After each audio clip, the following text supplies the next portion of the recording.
Goeiedag. We zijn van Omroep Friesland van het programma Heer. Ja. En de vraag is altijd, wat hing er bij jou boven de bank? Boven de bank? Ja? Ik zou het niet eens weten, joh. Nee? Dat is dom. Nou, ja. Nou, weet ik niet. Ja. Nou, maar misschien even zien. Jawel, zeker. Hoi. Dat hangt er boven de bank. Wat is het? Ja, een schilderij van de hond. Oh ja. En hij is boet niet op de auto staan. Ja. Maar we die maar eens even zien. Zeker. Het is een Chevrolet Caprice uit 1977.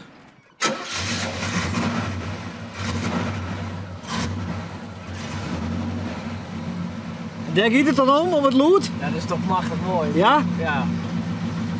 Dikke V8. Ja, super. Daar zit ik fake taxi op.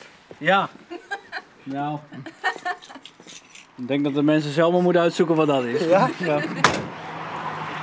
Ja, dat is wel grappig, want sommige mensen die weten niet wat het is.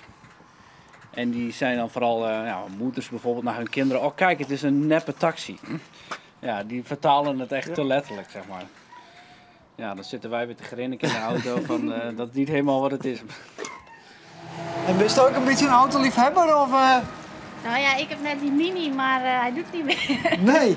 Nee? Ik zou eigenlijk net straks even de ANWB bellen dat ze even komen. Oh ja? Maar ja, dat is al een tijdje, was niet zo'n goede aankoop. Hmm. Maar die gelukkig wel. Dus nu rijd ik ook een beetje in die. Ja? Ja, dat rijdt heerlijk. Oké. Dus ik ben zelf nu ook aan het kijken om toch een Amerikaan te kopen. Dus moet eerst een Mini weg en dan komt er waarschijnlijk ook zoiets. Ja? Was er nog een oproep van om de auto te verkopen? Oh, nee. Kijk nou even een reclame, Mootje. Nee. Mootje, wij hebben een hip filmpje ervan. Nee, dat Nee? hoeft maar niet. Oké. Nee. Oké. Nou, dan gaan we. Heel goed.